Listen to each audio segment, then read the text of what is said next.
Otherwise, none of this would happen. So, thank you for letting me receive this award.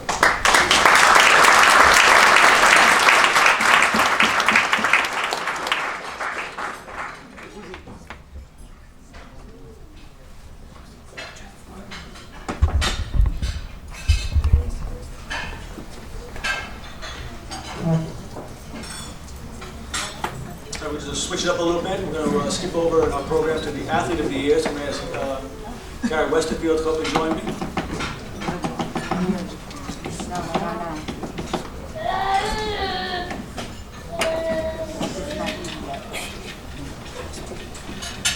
All right, so every year we pick out, now you'll see as you go along, we have athletes in various disciplines. But every year we pick out the one overall athlete from Long Island to award the Athlete of the Year. This is typically an athlete who competes on the international scene, who's a leader on the national scene, and I think we've given the award out maybe 7 or 8 years now, and every year but one we've given it to this particular athlete, and Gary will give you a little more detail on why we do it, and when he does, it'll be pretty obvious.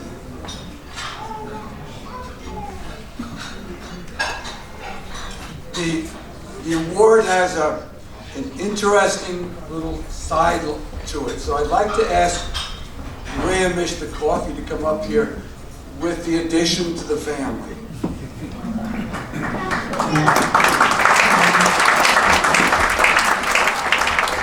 Now, here we have a young mother. I guess the correct term is called postpartum. It's actually only 3 months. It's only 3 months, okay. Well, anyway, 6 months ago, she had her first child. During the episode of having a child and deciding that having a PhD in biomedical science wasn't enough, gee, I want to do clinical work. She also went to PA school. So now, if you know anybody who's ever been in a physician assistant, that program is one of the most rigorous educational endeavors you can ever do. My wife works in one of those programs, and the students are expected to put in about 27 hours a day just doing PA work. I had a discussion with my wife this morning. Well, who's getting the Athlete of the Year award? Is Maria getting it again? I said, yes. All right. How was she able to do this and go to PA school? I don't know. So listen. In 2019, Maria walked in the Millrose 1 Mile Championship.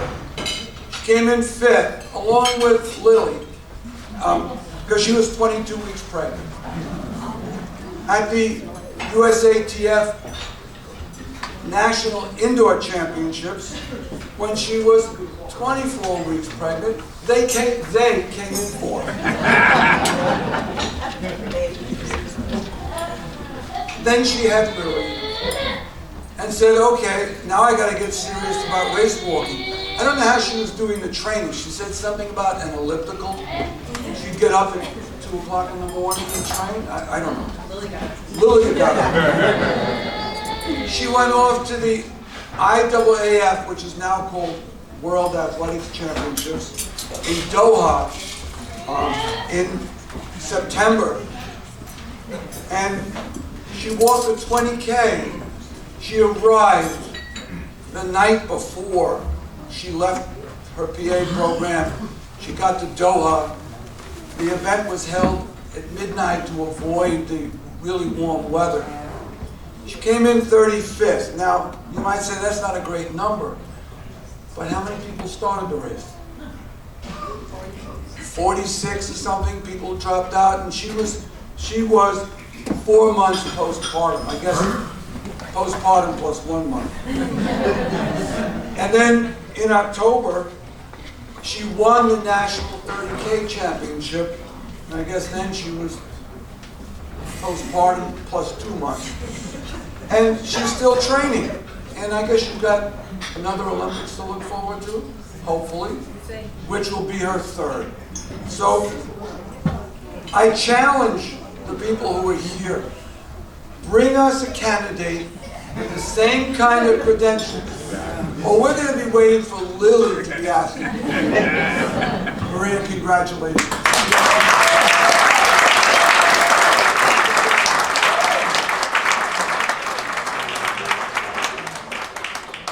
So as Alex said when we were opening up today's program, that this is a family. So I was 14 years old the first time I met Gary, the first time I started race walking, the first time I joined the LITF family.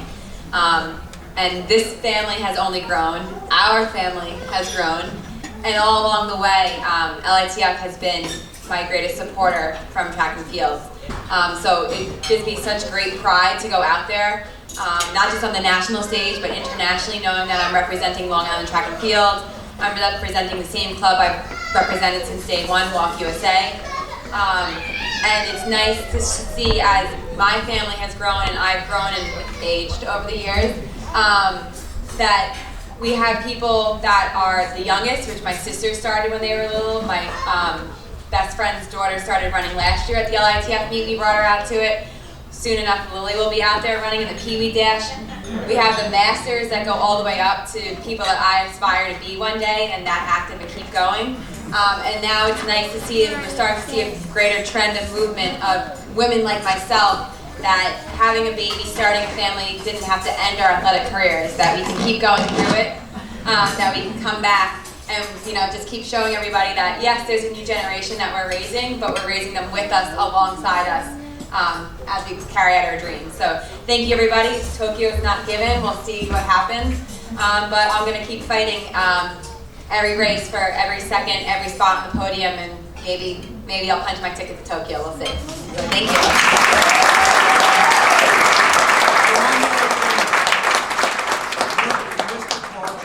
Stand up and wave to the crowd. Say thanks, Dad.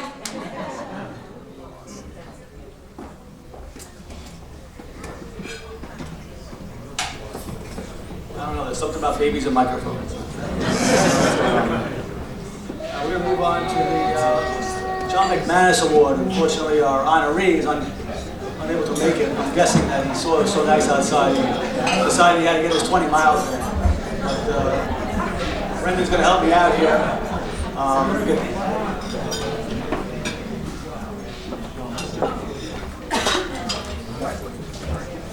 So our honoree is Boyd Carrington. John McManus Award. I'll read off the plaque. It's a John McManus 2019 Memorial Award presented to Boyd Carrington in recognition of not only his outstanding athletic accomplishments during a lifetime in track and field, cross country, and long distance running, but also for his willingness to share his talent with others. Boyd Carrington has served as a role model to athletes of all ages and abilities. His passion for the sport is an inspiration to all. I'm sure you all know about Boyd's outstanding athletic accomplishments. Most of you see the back of his shirt while you're running. He's also given a lot back to the sport, and Brendan will talk a little more about that. So Boyd Carrington. So interestingly, Boyd, a phenomenal runner in his younger days. Phenomenal runner now, even as an open athlete. But he took some time off and he got back into the sport. Last year he was the LDR Master Athlete of the Year, and he said he thought he was going to win it every year. When he got into it, there's a really amazing other LDR athlete that edged him out again this year. But Boyd's talent isn't just in his running on the road. It's across all distances. His range is incredible. He ran a 90-second 600 at Suffolk County, Suffolk Community Indoor Track Meet, and a 2:31, right? 2:31, I believe, marathon, 2:30 and change marathon. These are within a month of each other. This kind of depth is incredible. But his love for the sport is also seen in his willingness to give back, in his willingness to be an ambassador for the sport, and to do it out of altruistic giving. He doesn't work as a paid coach.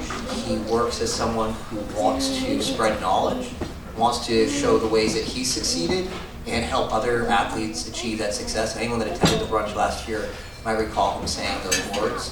And he's an eloquent speaker, and so he's missed today. If you get a chance to go up to him, he's very personable, although he might look a little surly when he's running. But he's a very, very personable guy and worth going up to talk to. And he's probably forgotten more about training tactics and racing techniques and the things he's done than a lot of us will ever know.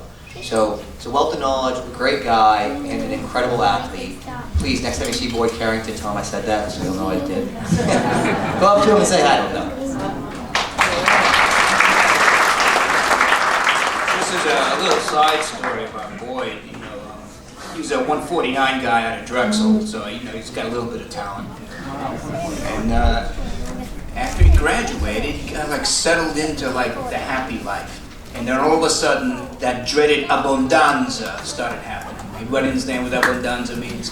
It's called abundance in Italian, all right? So he started being nice and happy, ballooned up to like 210, 215. And all of a sudden, he gets this idea like, hey, I want to be an athlete again, all right? So somehow he approaches me and some of the guys, and we looked at this guy, and then I'm like, you were an athlete once?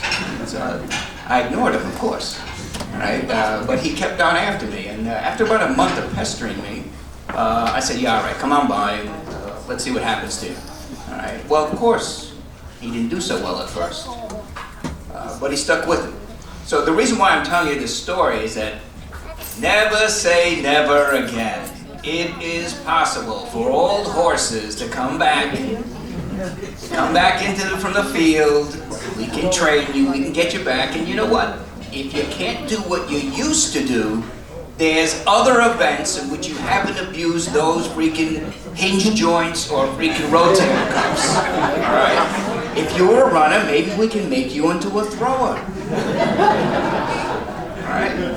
So there is possibility of life after what you thought was death.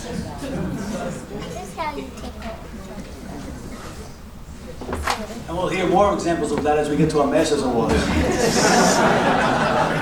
One other thing I want to bring up about Boyd, a lot of people already know about it, he's got a lot of publicity through Newsday and Runner's World, but his work with Ali Schneider. Him and some other guys have gone out and they run with Ali. He's a severely autistic young man. And they've done Boston twice now. The first time was in a deluge, which I remember it was probably the worst. I was there because my daughter was running also. But this past year, they worked with Ali and they went through the Boston Marathon in 2:48, which was quite an accomplishment. One of the things I heard from Boyd was he actually believes in like long, slow runs sometimes. And but you know, Ali is a little hard for him to throttle sometimes. So that would be his tempo run, running with Ali, because Ali basically knows one speed, and that's go fast. But that is one of the things, and I've also heard from many other athletes who worked with Boyd recently that he's helped them to attain their own PR goal. So once again, the McManus Award doesn't just go to a great athlete; it goes to somebody who gives back to the sport, and that Boyd has certainly done that. Okay, we're going to move on to our official of the year, and I don't want to say anything about an old horse, but Alex said something about that, and I remember Otto's story from last year, the year before. He was quite the athlete himself, so we could always, I know he likes to work the meets, but if people wants to get in a meet, I'll be glad to hold a pistol and fire it off. We're going to ask George Urquhart to come up and award our official of the year award to Otto Van Exel.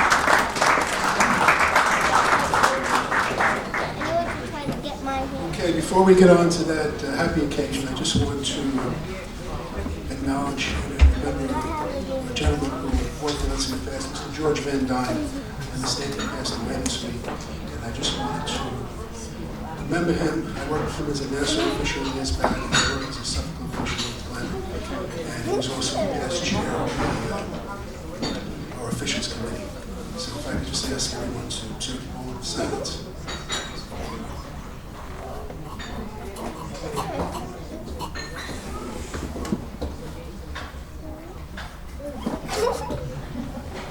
Thank you very much.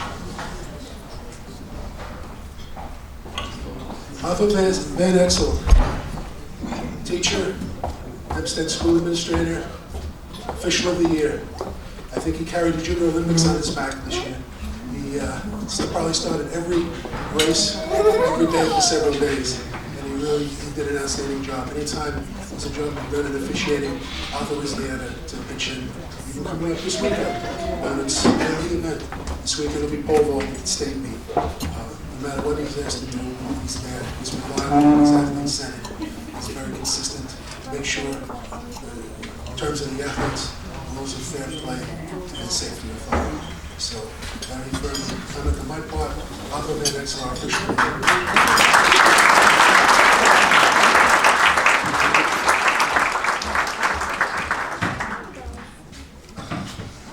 What can I say? In 1960, I was first introduced to track and field as a freshman.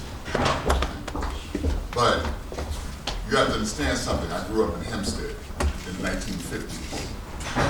The only thing you knew about Hempstead in the 1950s was football, black and blue football. So I always wanted to play football. Unfortunately, my father decided, nah, you weren't going to Hempstead High School. All right, so he made me take a test for private schools. And I could have sworn I marked some answers wrong. But I made two of them. All right, I made Chaminade and I made LaSalle Academy, which is on 2nd Avenue and 2nd Street in New York. Right? Now, as a middle-class young black man who was always driven places, I didn't know anything about anything. So if I was smart and I wanted to be back at Hempstead with my friends, I'd have gone to Chaminade. Right? I'm going LaSalle. So, the first day, all right, never traveled by myself, never did any of that. My father said, let's go, I'm going to show you how to get to school. 6 o'clock in the morning, I'm standing on Franklin Street in Hempstead with my father, waiting for the bus. Take that to the telephone company, take the bus to Jamaica, take the E train to West 4th, take the F train to 2nd Avenue, walk upstairs and I'm at LaSalle. The next day, I was on my own. So, basically, let me get back to track, all right? I wanted to play football, but there was no football. There was only track. So this is what I was introduced to, all right? The most fantastic sport in the world. Every other sport is based on it. Period. There's no getting around it. Okay. So I moved on. I graduated. I went to Manhattan College. I got to run for a great track team in Manhattan. One of the stories I always like to tell people is we ran the 4x8 in the garden, and it was always the last event. And back in the 60s, in the old garden, and even the newer garden, everybody smoked. So by 11 o'clock when we walked out, all right, we used to wear mohair sweats and cotton sweats underneath to keep ourselves warm, so we took our sweats off at 11 o'clock in the garden. It must have been 120 degrees in there anyway. We got chills because we were so warm, all right? But that was it. But it took me like 4 or 5 days after that to get the smoke out of my lungs, because my lungs burned for days. The point is, you never know where you're going to end up, okay? I'm 73, and now I'm track official. I would have never thought of that in 1960. I would have never thought of any of that, all right? But we have a great sport. I love participating in the sport because we have so many young kids that don't know what they can do yet. And to watch them accomplish it is the best part of my day. All right, right now. All right, the best pole vaulter in the state. So basically, what I want to tell you is, get people interested in track and field. There's no track school. You learn as you go. You learn the camaraderie, the faithfulness of track people. You can always count on them. All right, they never turn away from you. All right, you don't turn on the TV and see things that's happening in football or that and things like that. You don't see it. All right, and this is Olympic year. Our sport is alive and well. We have so many kids out. keep them happy, and thank you for allowing me to be an official.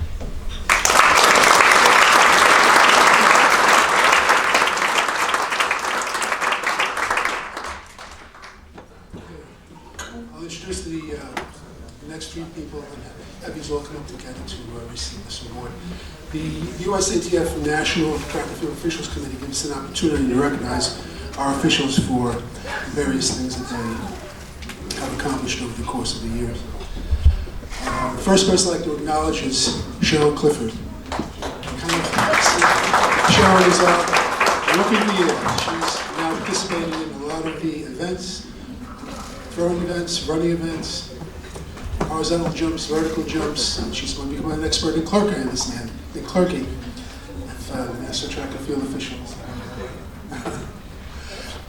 Second person I'd like to acknowledge is Sue Mehta. Sue has been one of our most reliable, consistent performers, and she's doing a great job consistently for us. This is once again an opportunity for her to receive a little national recognition for some of the great work that's being done at the local level. And thirdly, Mr. Glenn Olszewski. He is the president of the Suffolk County Track and Field Officials Association, and he's just been an enormous resource to us. Always helps us when the chips are down and we need a little extra support. Thank you very much, Glenn. Thank you,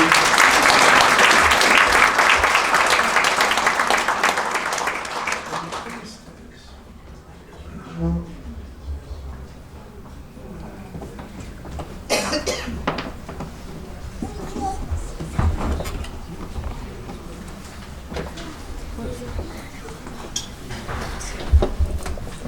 Just another word about our officials. We have a very fine crew. When I see any of those three guys, or I see Otto at the meet, I know it's going to run smoothly. But this past year, 2019, was a challenging year for us. We hosted the regionals in both track and field and cross country. Track and field itself is a very difficult meet. 4 days, hot sun. There's always a problem that crop up here and there. But thanks to our officials, we did a great job. We were able to get through that meet. And we had maybe a few problems here and there, but for the most part, we have athletes coming from Maine, New England, upstate, and almost all of them gave us compliments on the way the meet was managed and the way our officials handled themselves. And the same thing in November, we held the regional cross country meet, and it was a cold, rainy day. Once again, our officials, they were out there no matter the conditions, and once again they did a great job, and all the kids enjoyed themselves. Challenging race to Sunken Meadow, but went off without a hitch, thanks to our officials.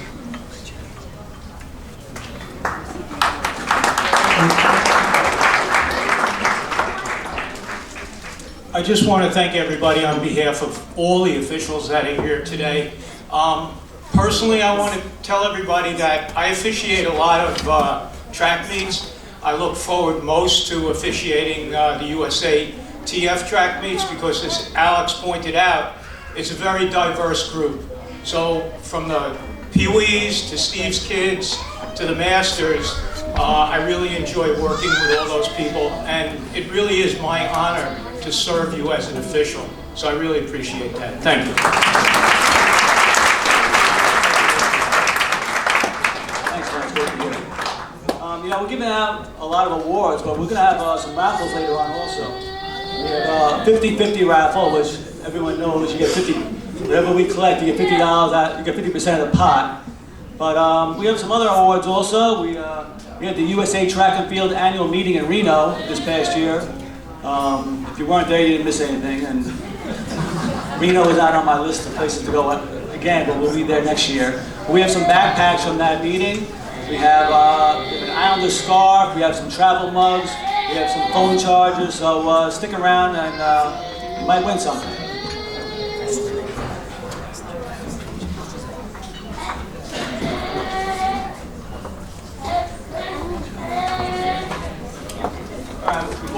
Before we move on to our sport awards, we have to thank a very important sponsor of ours. I'm going to ask Glenn Walter to come up.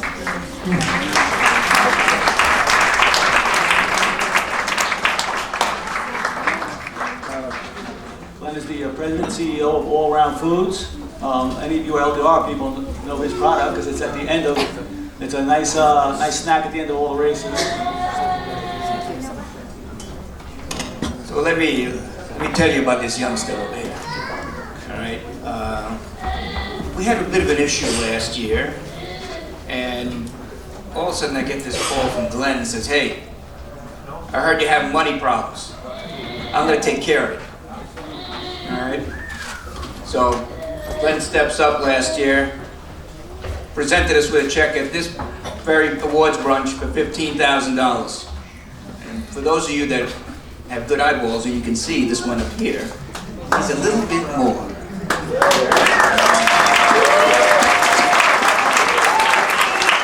That's in addition to all the product he supplies. In fact, all the pastries you have in are from his production company as well. But Glenn, this year, has pledged $20,000 to our program. So please give it up for Glenn and all around here.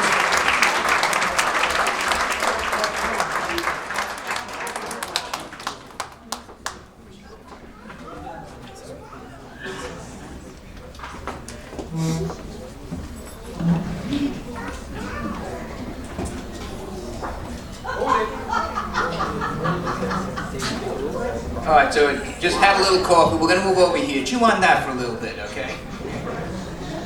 Now let me just say one thing. I run a very small company, and I'm hoping my donation and my company's donation can motivate some of the bigger companies on Long Island to finally step forward and once again support United States track and field of Long Island. They do good things from young to old, from black to white, and it's a shame that more in our community are not stepping up.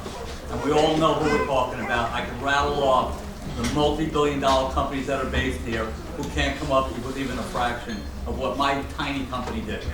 Thank you, Glenn.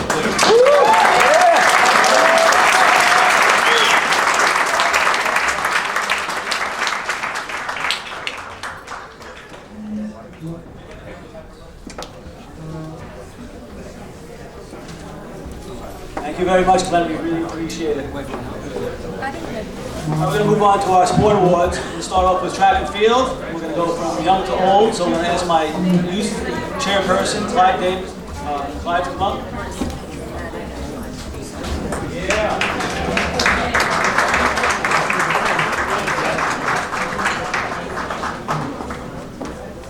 Clyde Walker.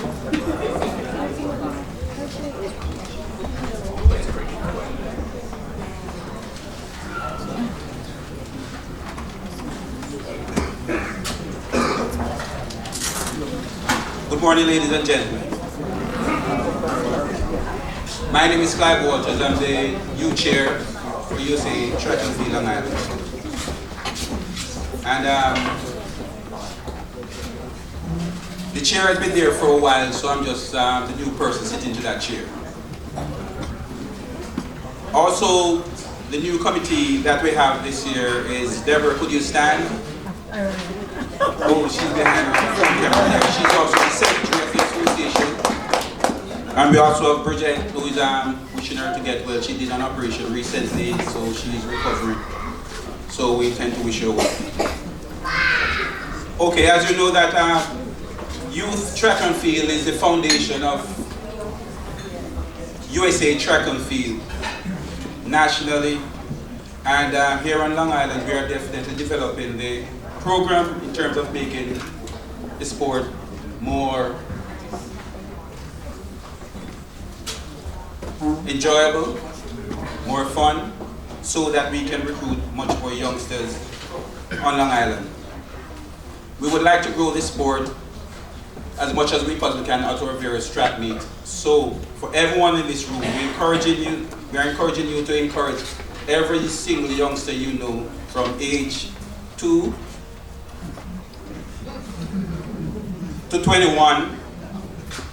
I leave the seniors to Mr. Deegan to encourage everyone you know that join USA Track and Field Long Island. Bigger and better things are coming up, will be happening, and you see the big numbers that was contributed by our sponsors. I know we'll be getting some of it for USA Youth Program. As I go along now, I would like to encourage all our awardees and awardees For youth, Jalen Small. For track, Tamara Higgins. For field, Brianna Miller. Female for track, Madison Ratito. For field,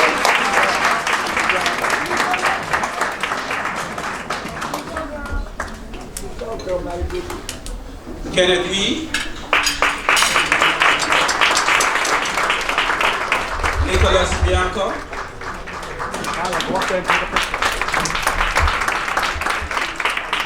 Okay, I'm ahead of myself. I apologize. All the juniors should sit a little while. Like I said, for USA Track and Field, I think youth has been 21 and under.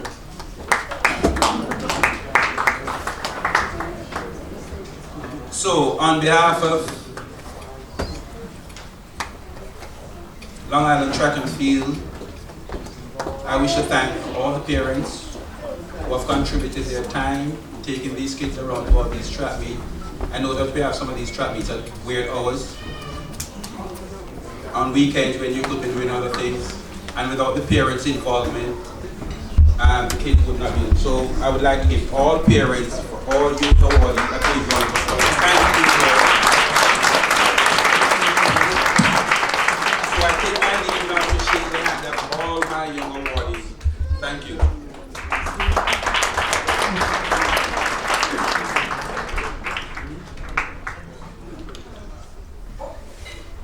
Boy, they sure look good.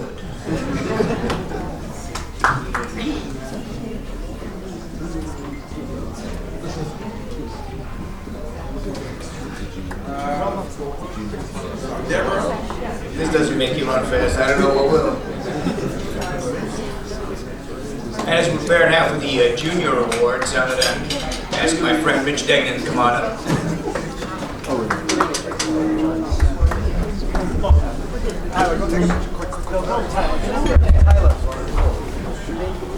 All right, so Alex used to come up to me and ask me to run races. And I happily retired 3 times.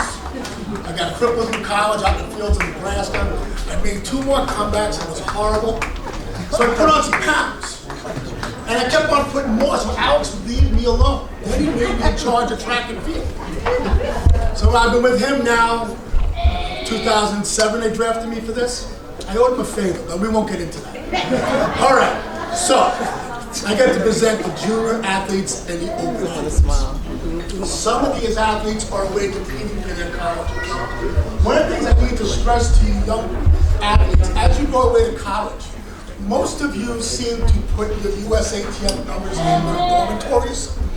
So we have a girl who set a world record this year on the co-ed 4x4 from Manhasset, except her USATF numbers in Louisiana. We have kids with their USATF numbers in New Jersey, Washington, Oregon, but we can't give them awards for us. So please, use your mommy and daddy's house. All right. The Junior Male Athlete of the Year for track and field is competing for MIT. Here's a small thing about MIT. If you have to take 4 years of phys ed at MIT, if you take these 4 classes, they give you a special award at graduation.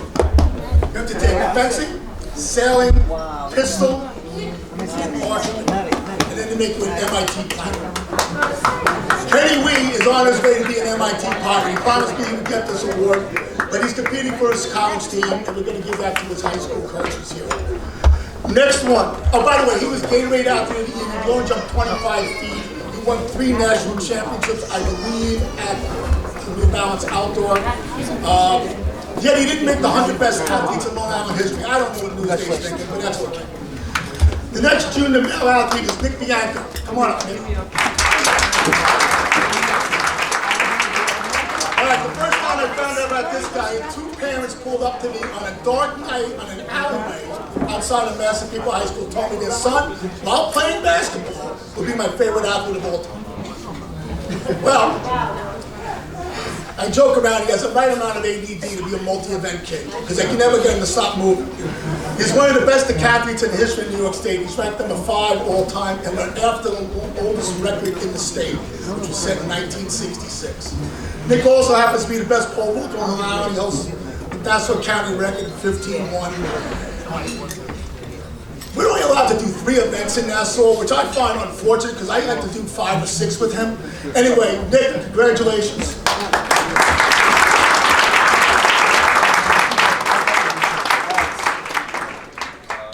I'd like to thank everybody who got here. Start with my parents who pushed me to do this because as a freshman and sophomore, I was like, alright, I'll do track. It's an easy thing. And they're like, no, you actually have to be good at it. And then I'm going to thank my coach who made me into a lanky, awkward freshman into a somewhat of an athlete I am now. Also, all the other competitors I'm against push me to get better every day. My teammates that push me to get better every day. The officials, Renata, they make me laugh at every meet. Always put a smile on my face and take it away from the competition and make it more fun. So that's it. I thank all of you.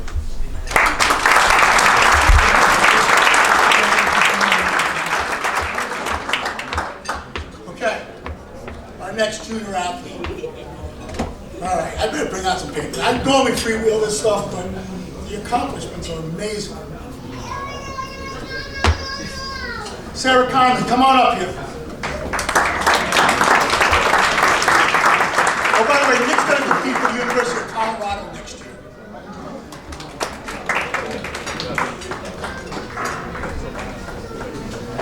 Okay, if you guys who don't know, this is Sarah Conley. She runs from Mount Sinai. She has been all Long Island, all state, 2 times, 5 times, 10 times, national champion, 2 times for cross country, equipped Nike NXR, NXN. All right.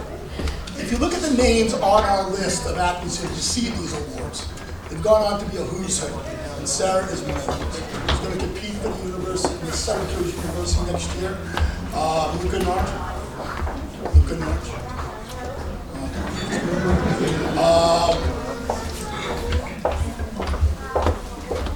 Her record on the track, watch her. You see this, to me, a tiny girl come racing by these other characters. You stick onto some of those girls. It's pretty cool. Anyway, Sarah, congratulations from us. We're very proud of you.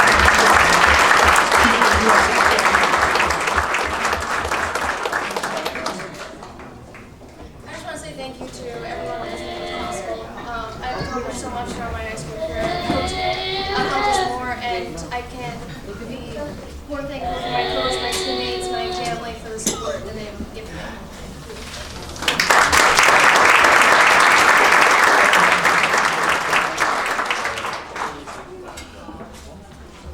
Okay, now the open athletes. Oh, I'm sorry, we've got one field athlete. She couldn't be here today. She's only the best triple jumper Long Island I think's ever seen. Alyssa Braxton from Comac. She jumped 41 feet like 3 times last week. She's fabulous, but she could not be here. Round of applause for her.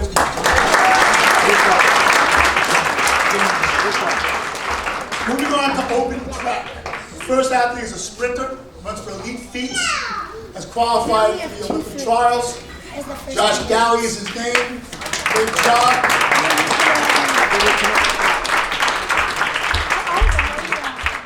The field event athlete. Okay, we know this kid. You from Suffolk, you saw him, he competed for baseball. He went to Portland. And then one day, all of a sudden, he's also coming in, and he made a U.S. team in the athlete. I called the Cortland coach up because I haven't had an athlete. Is this your guy Flood? He goes, yeah, it's amazing, right? You want 20? So he's down in North Carolina trying for the Olympic trials, and he could not be here. Thanks to all of us, especially his high school coaches who never gave up on him. You need $10 back? The last athletes from We Are Athletes. Come on up here. Thank you.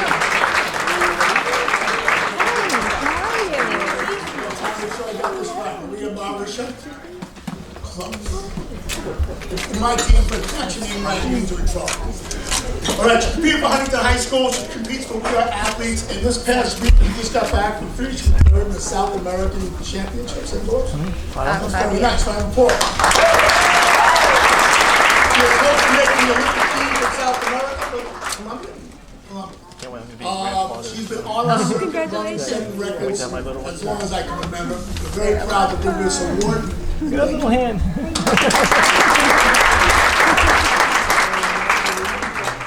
Sorry, I'm not a very good public speaker, but I just want to say thank you to a couple of people. One, my coach Fred, when he found me, I was pretty much your average runner. I was not good at all. Not really sure what he saw in me, but he really helped me get to this level, and I can't thank you enough. Second one is my team. They have been with me through the cold, the snow, the rain, and they push me to no matter what. They literally will be out there with me every single day, and I can't thank you guys enough. Third is my mom and my dad. When I told them I was going back into track and field, they were like, you don't even really like this sport, so why are you getting back into it? And I was like, I don't know, some coach believes in me, like, let's see what I can do. So thank you, Mom and Dad, for kind of like, and then lastly, my boyfriend, this is my dream, but he kind of takes a lot out of his day to come and train with me, either 5 in the morning at 9 o'clock at night. I work full time, so I can't really train during the day, and he'll wake up with me and that's something that really means a lot to me. Then lastly, everyone here. I didn't even know USA Track and Field was a thing after college. I thought you were pretty much done and retired and that's it. But seeing everyone here and everyone kind of like out there running the 5Ks, the 8Ks, and even just regular track and field, it's like amazing, and you guys are all so inspirational to me. So thank you.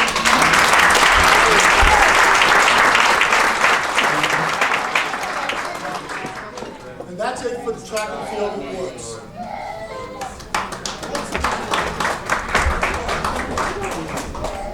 That's it for the youngsters. Now we'll get to the masses. First, we're going to take care of a little business. For masters, track and field starts at 35, and it goes up to whatever you want it to go to. But we run we have a Grand Prix series, and now it's not fair to have a 38-year-old running against a 62-year-old. So we have what's called age-graded tables. It's a way to compare athletes in different disciplines and different ages against each other. We run this through all our indoor meets and our outdoor meets. And we give out cash prizes at the end of the year. First of all, before I give out the money, I'd like to thank Sloman's Incorporated for sponsoring the Grand Prix. We've been doing this for about 7 or 8 years now, and they've chipped in every year. First I'll go through and give out some checks. On the women's side, first place is Roxanne Brockner.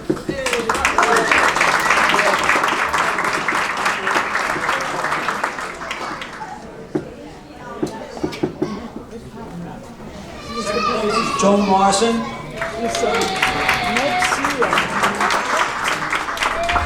Third place, Kim Toya. Fourth place, Joy Flynn.